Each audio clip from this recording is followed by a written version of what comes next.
Okay, so, AI is huge, right? Like everyone's talking about it. But Yeah. what you might not realize is Right. there's this whole battle going on behind the scenes Yeah. for control over the hardware Huh. that makes all this AI stuff possible. Exactly. So we're diving deep today into AI chips, Okay. the brains behind the algorithms, Right. and how they're becoming Yeah. like major chess pieces Yeah. in this whole global power game. That's right. It's easy to get caught up in the software side, all the algorithms and the code and everything. Yeah. But without the physical chips to actually run them, Right. it's all just, lines of code. It's all just theory. Exactly. And right now, the U.S. is holding most of the cards. Yeah, we've got a stack of articles here Okay. about how the U.S. government is like tightening its grip on AI chip exports. Yeah. And it's not just about keeping them out of the hands of like China anymore. Right. They're even getting nervous about allies in the Persian Gulf. Yeah. It's a huge shift in strategy. Right. And it really highlights how much AI is changing the whole global landscape. So it's not just about like rivalries anymore. No, not at all. It's about controlling Yeah. how even friendly nations are developing their AI capabilities. It's like the U.S. is realizing that these chips are like Hmm. digital oil, Mm. this vital resource that gives them incredible leverage. Okay, hold on. Digital oil? I love that. Yeah. Explain this to me. Sure. Why the sudden focus on the Gulf states? Okay, so They're not exactly known as AI powerhouses. right, and that's precisely the point. Okay. They're investing heavily in building up their tech sectors, Mm. and the U.S. is worried that these chips could end up being used in ways that don't align with their interests. Like what? Spill the tea. Well, for starters, think about military applications. Okay.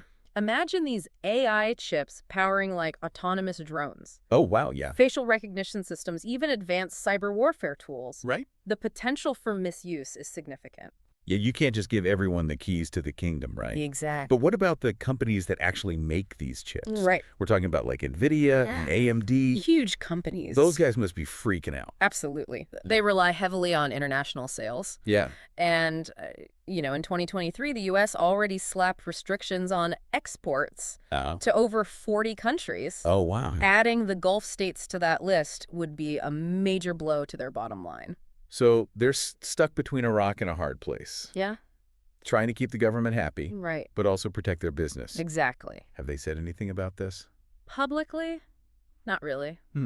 Interesting. It's a delicate situation, Yeah. and they're likely just waiting to see how it all plays out. Speaking of things playing out, Yeah. there's this weird loophole, right? Oh, yeah. Something about the Commerce Department actually making it easier Yeah. for some Middle Eastern countries to get these AI chips. Yeah. It's true. They've introduced something called validated end user status. Validated end user. Yeah, VEU for short. Okay, VEU. Got it. It's essentially a fast track for imports. Really? Yeah, it allows pre-approved companies to bypass the usual export control hurdles. Wait, so the U.S. is playing both sides here, It seems that way, right? offering a fast track for some Yeah. while threatening restrictions on others. It does seem a bit contradictory. Yeah. What's the thinking there? I think it reflects the competing pressures that the U.S. is facing. Okay. On one hand, they want to control the spread of this technology and safeguard national security. Right. But on the other hand, Yeah. they need to maintain economic influence and keep key allies on their side. So they're trying to have their cake and eat it too. Pretty much. But this VEU thing, Yeah. is that like a backdoor that stays open? Even if they impose stricter restrictions on the Gulf states? That's the million-dollar question. Oh, dear. And unfortunately, we don't have a clear answer yet. Oh, come on. The Commerce Department has been pretty vague about it. So nobody knows. Not really. But you can bet that the Gulf nations who are banking on this VEU fast track are watching very closely. I bet they are. This whole thing is a perfect example of how AI is becoming a central piece of global power. Absolutely. Yeah.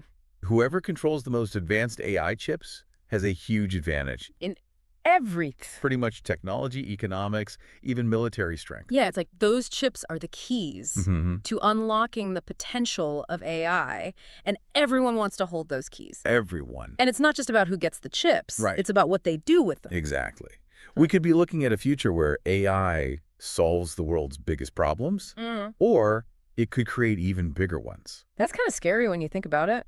It is. AI has this incredible potential for both good and bad. Right. And right now, the U.S. is trying to walk this tightrope between controlling it and avoiding this global tech race that could just spiral out of control. So if the U.S. pushes too hard with these restrictions, Right. they risk alienating allies Exactly. and pushing them towards China. And that could backfire big time. It could undermine their leadership in the long run, for sure. Yeah, it seems like they're playing a very dangerous game. Absolutely. The stakes are incredibly high. Yeah. And the consequences of getting it wrong could be disastrous. Okay, so we've got this battle over AI chips. Right. With the U.S. trying to maintain control while also navigating this whole web of alliances and rivalries. It's complicated.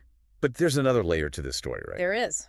We need to talk about what this means for the Gulf nations themselves. Yeah, they're not just passive players in this. Right. They've got their own ambitions, Exactly. their own strategies. Absolutely. And this whole situation is forcing them to make some tough choices. It is. Choices that could have a huge impact on their future. For sure. And that's where we're going next. We're going to dive deeper into the perspective of the Gulf states. It's good. Their goals, their fears, and the different paths they might take in this new world order. Right. That's being shaped by AI. It's a fascinating story, and I think you're going to be surprised by what you learn. Me too. Let's take a quick break, and then we'll be right back. Sounds good.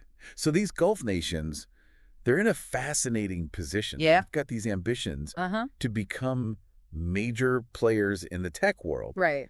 They want to use their oil wealth to basically fuel this transition into AI-powered economies. It's like they're trying to leapfrog into the future. Exactly. But now, this potential chip squeeze from the U.S.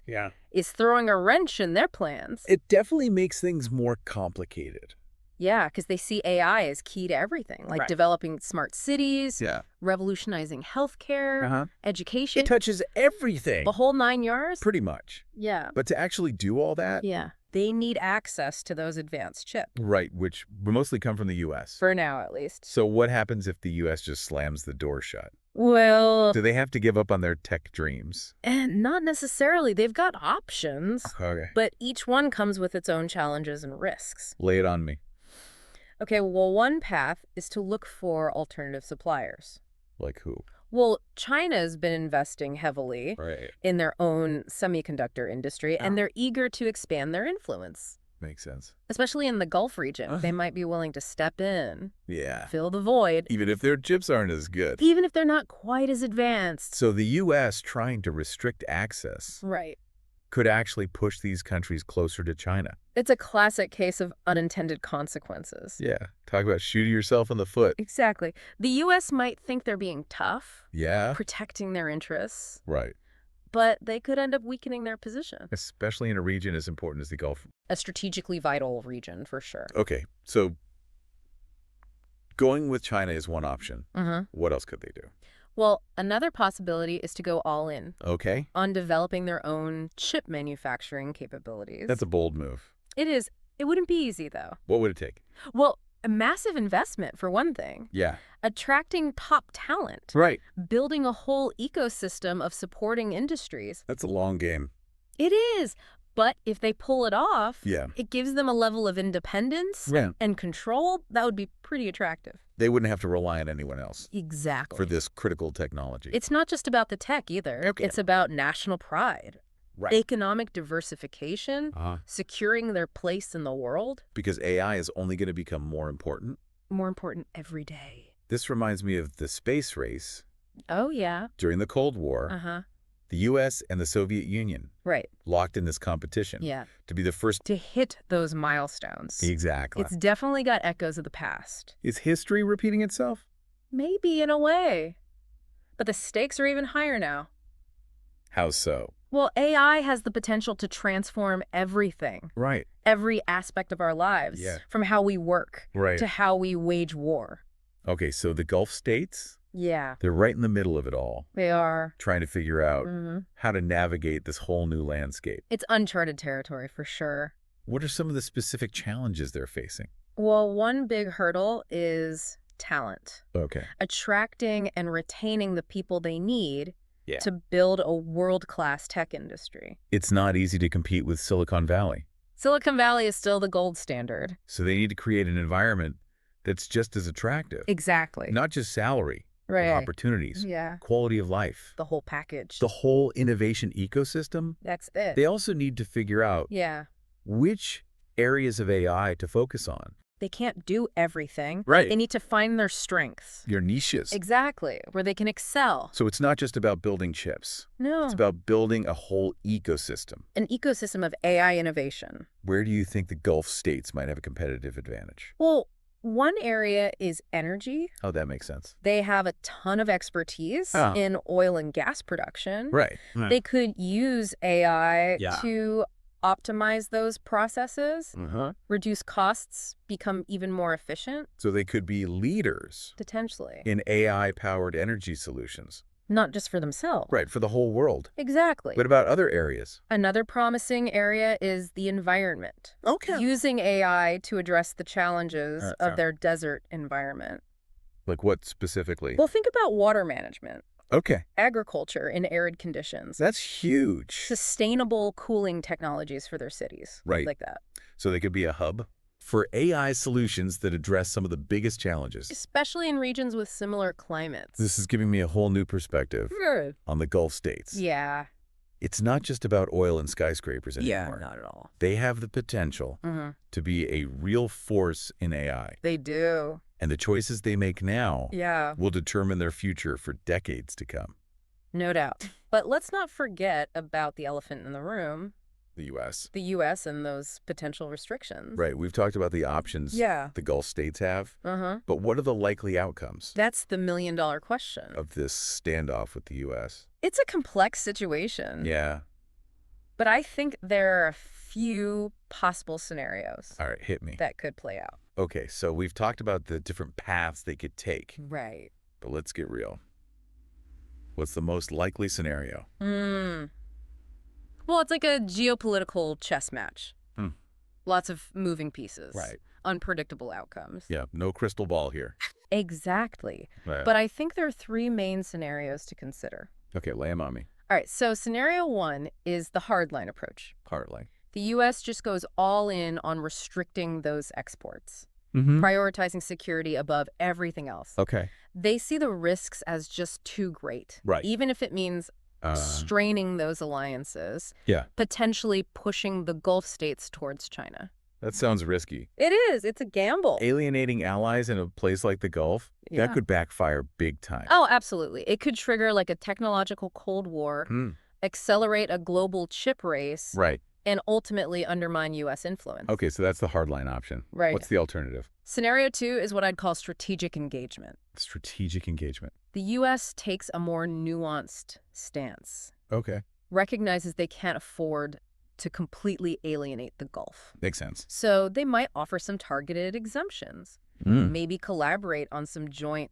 AI development initiatives. It's more like a carrot and stick approach. Yeah, something like that. Trying to incentivize the Gulf states Right. to align with U.S. interests. While still maintaining some control over the tech. Right. It's a balancing act. It is a delicate one. And of course, there's always the wild card. Oh, yeah, always. Right. Something totally unexpected. Always got to factor that in. That throws everything off course. Exactly. Like, imagine a major breakthrough Okay. in AI chip technology that suddenly makes the current generation obsolete. Oh, wow. Suddenly, the U.S. advantage disappears. Right. The whole game changes. Or what if there's some crazy shift in global politics? Oh, yeah. Like a major conflict that just reshapes everything. Alliance's priorities makes the whole chip export issue seem kind of irrelevant. Right. It's all connected. Exactly. We live in a volatile world. Oh, sure. And the future of AI, it's tied to the bigger picture. So it's not just about the chips themselves. It's about what they represent. The power dynamic. Exactly. And the Gulf states, they're stuck in the middle. Trying to figure out their place. In this world that's being reshaped by AI. And for you, the listener. This means paying attention to the choices these countries are making. What partnerships are they forming? Exactly. Are they sticking with the U.S. or are they looking at alternatives? The decisions they make. Yeah. They have ripple effects.